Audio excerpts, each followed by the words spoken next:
ప్రతి సంవత్సరం దీపావళి పండుగకు కార్పొరేట్ కంపెనీలలో పనిచేసే స్టాఫ్కు గిఫ్ట్ కింద స్వీట్ బాక్సులు ఇస్తారు. పెద్ద పెద్ద దుకాణాల ఓనర్లు సుతా చిన్నపాటి గిఫ్ట్లు ఇస్తారు. కానీ హర్యానా రాష్ట్రంలో ఒక సేటు ఏం చేసిండో ఎరికేనా, తన కంపెనీ ఉద్యోగులకు ఎవ్వరు ఎక్స్పెక్ట్ చేయని గిఫ్ట్లు ఇచ్చి పెద్ద షాక్ ఇచ్చిండు. అవేంటియో చూస్తే మీరు సుత షాక్ అవుతారు. ఇగో ఈ సేటు పేరు ఎంకే బాటియా. హర్యానా రాష్ట్రంలో ఈయనకు ఒక పెద్ద ఫార్మా కంపెనీ ఉన్నది. ప్రతి సంవత్సరం దీపావళి పండుగకు తన దగ్గర పనిచేసే స్టాఫ్ కు ఆయన గిఫ్టులు పంచి పెడతాడు. ఈ సంవత్సరం కూడా గట్లనే ఇచ్చిండు. చూడుండ్రి, ఒక్కొక్కళ్ళను పిలిచి చేతికి తాళం చెవులు ఇస్తున్నాడు. తాళం చెవులా? గవేం గిఫ్ట్లు అనుకుంటురా?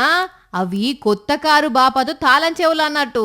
మొత్తం 51 కార్లను స్టాఫ్ కు వంచి పెట్టిండు. స్టాఫ్ కు గిఫ్ట్ కింద కార్లా? నిజమా అని షాక్ అవుతున్నారు కదా. ఇదే మొదటిసారి కాదుల్లో. పోయిన సంవత్సరం, అంతకు ముందు సంవత్సరం కూడా ఈయన గిట్లనే పండుగలకు కార్లు గిఫ్ట్ ఇచ్చిండు. ఎందుకు సేటు గంతంత ఖర్చు పెట్టి కార్లు కొనిస్తుర్రు అని అంటే, ఈ ఉద్యోగులే తన కంపెనీకి వెన్నెముక. వాళ్ళు చేయబట్టే నా బిజినెస్ మంచిగా నడుస్తుంది. వాళ్ళు సంతోషంగా ఉంటే ఇంకింత కష్టపడి పనిచేస్తారు కదా, అందుకే ఇస్తున్నా అని చెప్పుకొచ్చిండు. ఇప్పుడు ఈ వీడియో సోషల్ మీడియాలో మస్తు వైరల్ అవుతున్నది. ఇటువంటి ఓనర్లు కూడా ఉంటారా అని ఆశ్చర్యపోతున్నారు స్వీట్ బాక్సులు తీసుకొని సంబరపడే ఉద్యోగులు.